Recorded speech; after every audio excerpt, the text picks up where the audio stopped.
Got a 911 call. Yeah, we were trying to answer the phone, but we're not able to. We have a guest in 217 that you guys brought in earlier.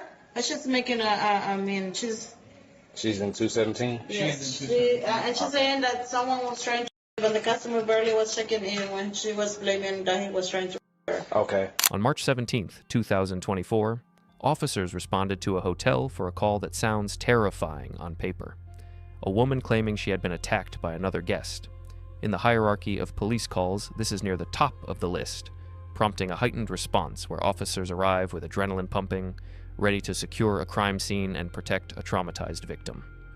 But what we see in this footage is a masterclass in how a victim call can completely disintegrate into a defendant's seat in the span of about 12 minutes. At the end of the video, I will share my thoughts on the incident, so be sure to watch that part as well, because there will be some parts that you can learn from in a legal sense. And he was just coming in?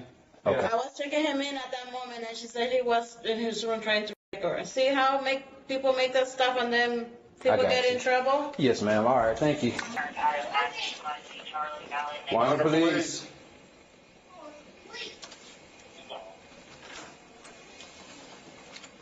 Hello. Hey. You called? Did you call 911? No, I did not. Yeah. No, I called 911 on the person that was like breaking in my place. Breaking into your place? Yeah, not me. Is there anybody here with you? No, it's just my aunt on the phone. Can I talk to her? Yeah, What's her name? Evelyn. Hey, Miss Evelyn, this is Sergeant Yarber. How are you? All right. What's your name, ma'am? And you okay today? So give me a rundown of what all happened. So somebody came into this room. Okay. I'm listening. I don't want to. Alright, so somebody came into this room, and Okay. I was like, alright, whatever, I got some tequila in here. Okay. Okay. How much have you had to drink tonight? If you could guess. Oh, I barely even opened the thing. You barely even open it? Okay. Yeah, it's over there. All right. And you say you're the only one in here? Yeah. Okay. How long you been in this room? Since yesterday. Since yesterday? I don't know. Why am I being investigated? No, we're asking questions. You called us, right? So we have to do our job and ask questions. He's the one that came in here. Okay, give me a description. I'm trying to get a rundown of what all happened. He was probably like 6 foot, probably like 6'5", right? Okay, 6'5". I can't describe him because, you are the way you are, and I am. I'm the way what? I'm not understanding. I can't describe him. How can't you describe him? Just describe him. I can't be like, he's white. Yes, you can. That's called describing somebody that attacked you. Okay. Well, he was of color. Okay. He was a taller dude. Okay. When you say he was of color, what are you saying? Is he okay? There's race. So is it white, black, Hispanic? Don't touch me, ma'am. Is it white, black, Hispanic? I'm not. I'm asking questions. I don't know I don't know what the proper terms are. You don't know whether somebody is white, black, He was a little bit darker than me, okay? Okay. But he came into my room, started drinking my dang tequila. So he drank your tequila? Yes. Okay. So he ran his house, drank your But tequila. I also saw him earlier today. You saw him earlier today? Yes. And when was that? In the elevator. You saw him in the elevator? Yes. Okay. What color was his hair? The color was his hair. It was just dark. It was dark. Like, Right. you're like picking. No, you're crying. You're crying. I don't like it. I'm crying when you said that somebody tried to harm you. Can I get a white officer over here, please? Ma'am? Yes. Can I get a white officer over here? You can call Officer Bruce. No, I need a white officer. She's asking for a white officer. So, okay. All right, well, let me see what I can figure out, okay? Alright, so who are you talking to? You're out?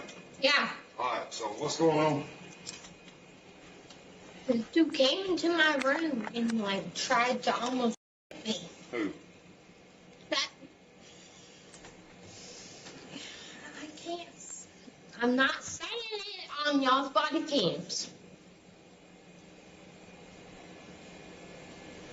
A person of color is what she told me.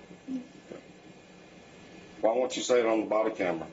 I ain't saying. I know. So you went down to the lobby and talked to the clerk down there, and what did you tell the clerk? I said somebody came to my room, and the same guy that I met in the freaking elevators earlier. I don't know what it was today or I don't know or yesterday. I don't know, but and he offered me shoes earlier today, and then now he is like trying to. How is he trying to help you? What is he doing? He came in here and he came in here and tried to. What did he do? How did he get in the door? Oh, he just opened the door. The door wasn't locked. No, the door was locked. So how did he get in? No, I did not unlock it at all. No. I thought it was an officer. I thought it was an officer. So I unlocked it because I thought it was an officer. And that's the only reason I ever unlocked this door. So there's nobody in there right now, right? No, you know, come How much have you had to drink today? on. Probably like 4 margaritas. 4 margaritas? Where Yeah. at? I was like, where? You probably got a big room. Well, I haven't drank all that yet. I was going to. I was going to get there. Huh? I was going to get there, but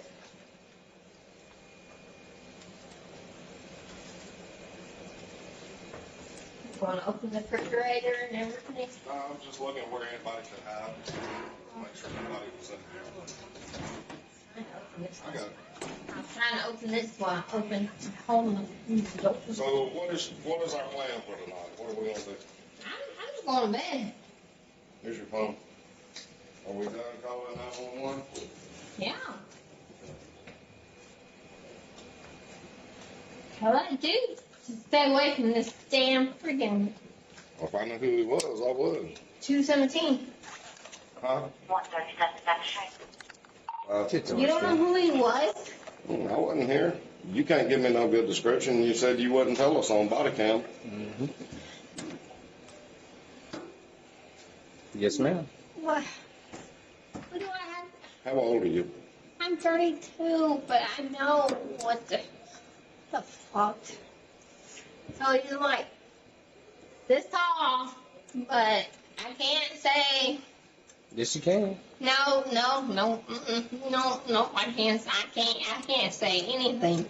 It would help our investigation if No, you did. I can't, but I Let can't. me go down and talk to him. All right. You know good and well. It's not. I don't. That's why I'm asking questions, because I really don't know. You won't give me a description. So, now, where the give me. Hold on. Let me get the car. What you? All right, homeboy. What's going on? I don't know. You tell me. You still haven't given us a description yet. You won't tell me? I don't know, because you haven't given me a description. I'm a dick nurse. I know how it goes. Okay, if you're a nurse, then you should be able to identify people by their race. Yeah, I know. So, what is the race? I know how it goes. So what's the race? What's the description of the person? And now we identify people by the race. I'm about to call my daddy right now. Help us to help you, ma'am. How can we help you if you don't give us a description of the person? I'm about to call my mom. I'm sitting here with two officers who I'm trying to get my freaking dad on the phone with because they're freaking, oh my goodness. I need my dad on the phone, but he won't answer the phone. Hey, ma'am. Miss Amy, lower your voice, please. Because it's like a Fox News like civil pursuit like going on right now. It's like a black and white, and I don't want to say it's black and white because when I'm on camera. But I need my dad. I need my dad. I need my dad because I was almost by somebody of color, but I can't say anything. Don't touch me, ma'am. I can't. No, I'm not touching you. Don't touch me. I can't touch him. I can't touch him, and I can't Don't touch cover me, his please. camera, and I can't say anything until. All right, Miss Amy. Hold on. All right, Miss Amy. So, you know how you just stand up for me?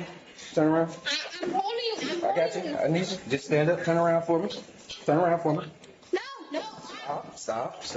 They're arresting me.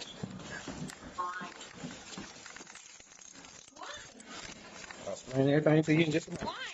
Stop. Why? Evelyn. This man's working.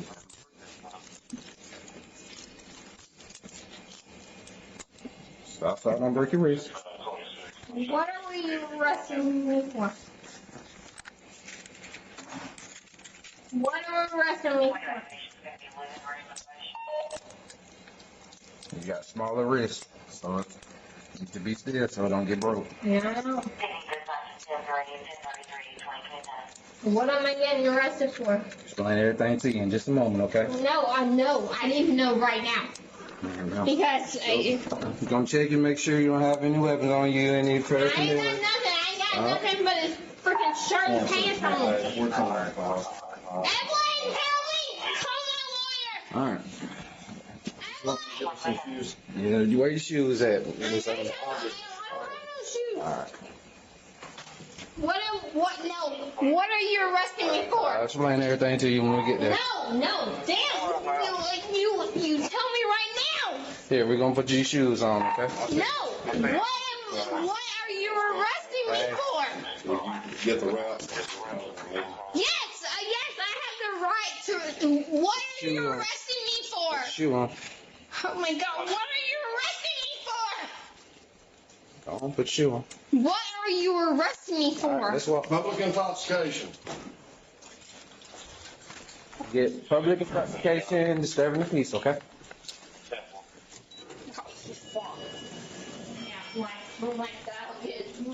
That'll get through the justice system faster than my DUI that has been a year and a half.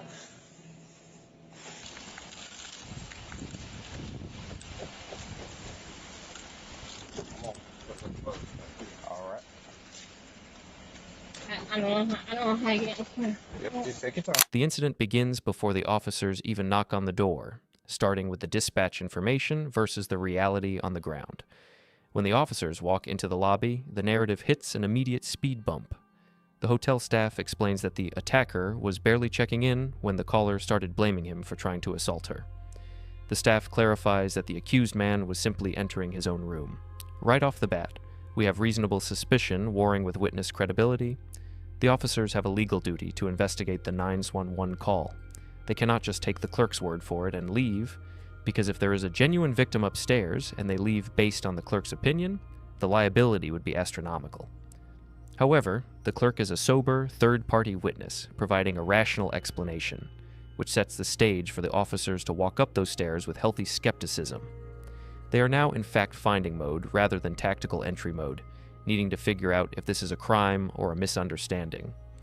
If you believe in accountability, both for the police and for the public, take a second to like this video or leave a comment if you learned something new about your rights today.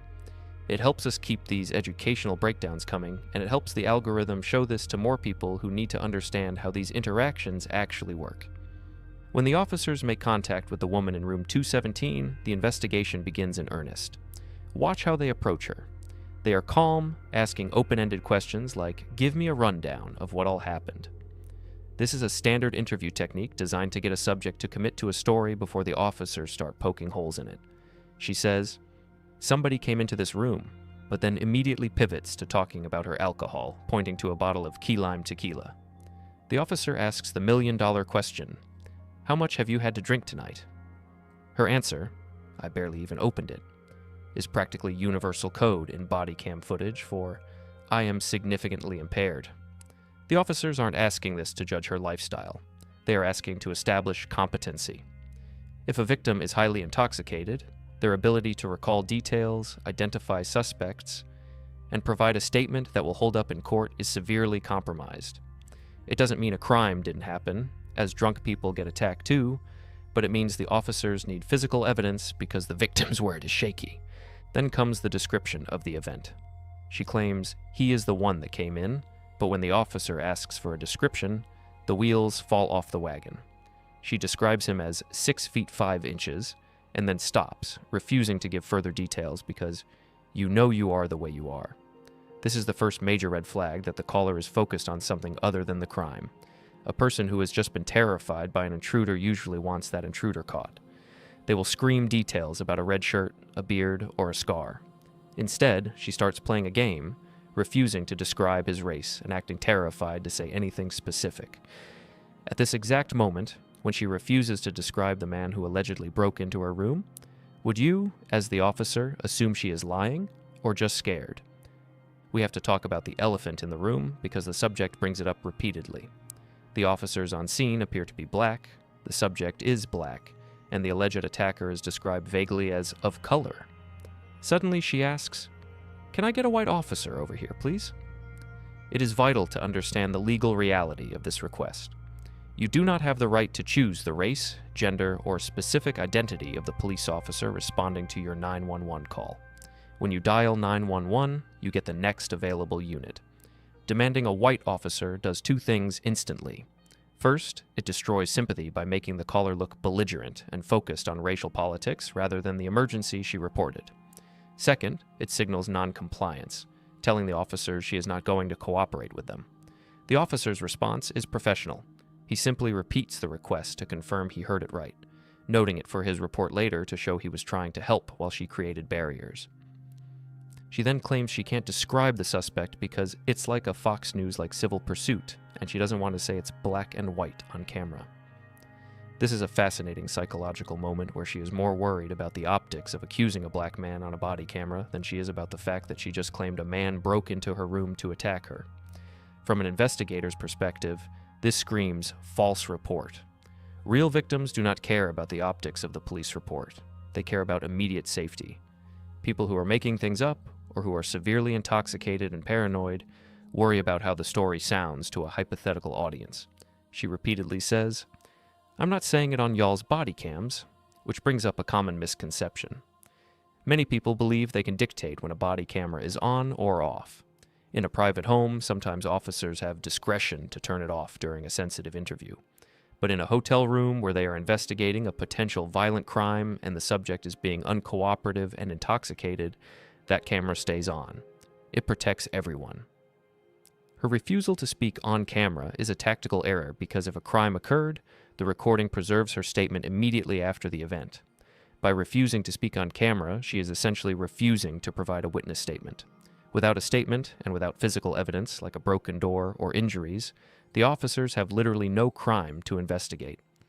The officers try to work with her, explaining they have to do their job, giving her every opportunity to act like a victim, but she won't let them. Let's look at the mechanics of the alleged crime. She claims the man broke in, but when pressed on how he got in, she admits the door was locked and she unlocked it because I thought I was not an officer. So, the narrative shifts from breaking and entering to, I opened the door for him. Then she mentions she saw him in the elevator earlier and he offered her shoes. The story has completely transformed from a violent home invasion to a drunken interaction that she is now regretting or misremembering. This is the pivot point where the legal danger shifts from the attacker to the caller. You cannot call the police and claim an emergency when none exists, and you definitely cannot claim a violent felony when you actually just opened the door for a guy you met in an elevator. The officers have now verified the door wasn't forced, she has no injuries, her story is inconsistent, and she is intoxicated. They are done investigating the attack and are now investigating the disturbance. This brings us to a nuanced legal point that often confuses people. Can you be arrested for public intoxication inside your own hotel room? Generally, a hotel room is considered a private residence for the duration of your stay, offering Fourth Amendment protections.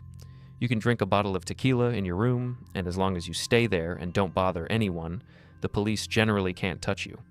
However, that protection evaporates in two main scenarios. First, if you invite the police in, which she did by calling 911 and opening the door. Second, if you create a public disturbance. If your behavior is so erratic that it requires police presence, or if the breach of the peace originates in the room but affects the public order, you can be charged. In this specific case, the charges listed at the end: disorderly conduct, public intoxication, misuse of 911, and resisting arrest. Form a stack where the misuse of 911 is likely the primary act, the disorderly covers the behavior during the investigation, and the intoxication explains the state she was in. The officers finally have enough. She is refusing to answer questions, ranting about her dad and Fox News, admitting to unlocking the door herself, and is visibly drunk. When the officer says, "Stand up for me," "Turn around," she instantly switches to physical resistance. Resistance comes in two flavors: passive resistance, like going limp or refusing to walk, and active resistance, like pulling away or tensing up. When the officer grabs her wrist and she pulls away, saying, "Don't touch me," that is active resistance. The officer warns her about her smaller wrists not as a threat, but as a physics lesson, because handcuffing techniques rely on leverage and joint manipulation.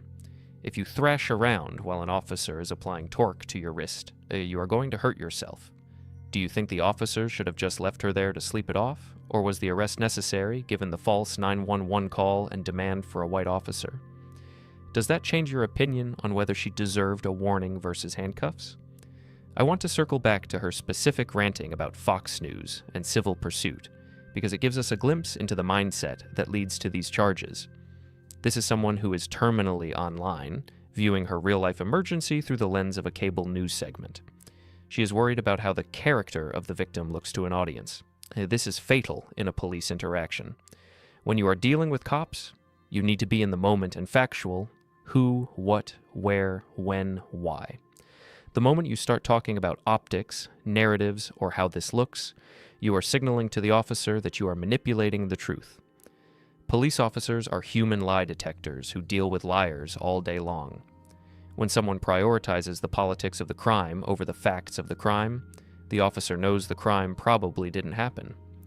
Also, notice her invocation of her father.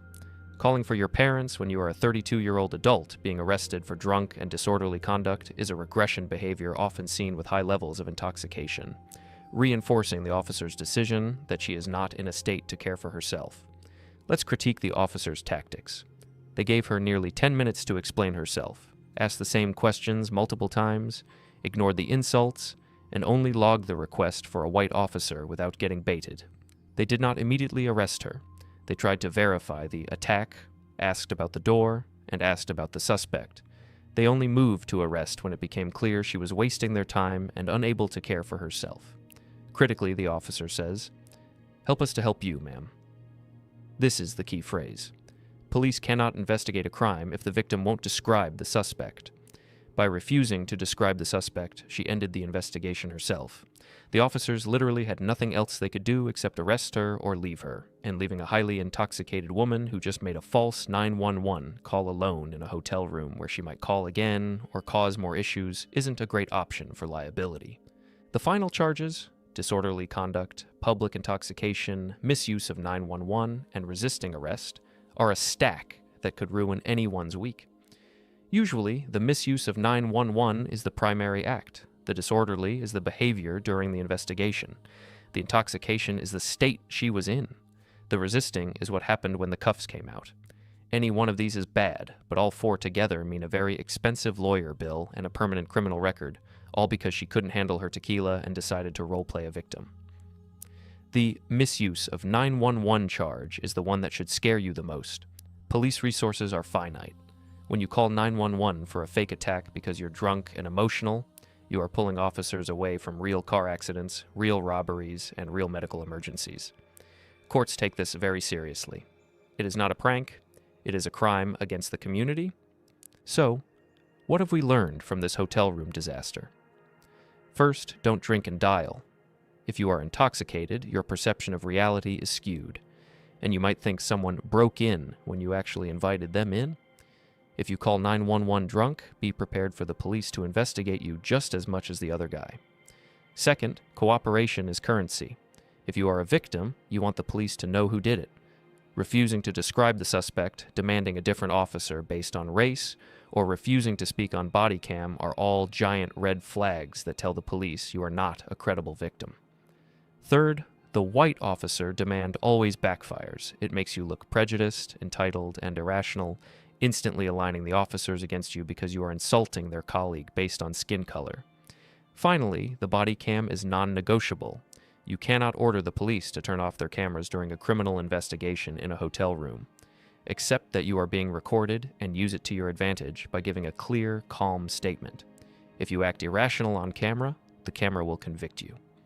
This woman turned a quiet night in a hotel into 4 criminal charges because she couldn't keep her story straight and refused to respect the officers doing their job. Don't make the same mistake.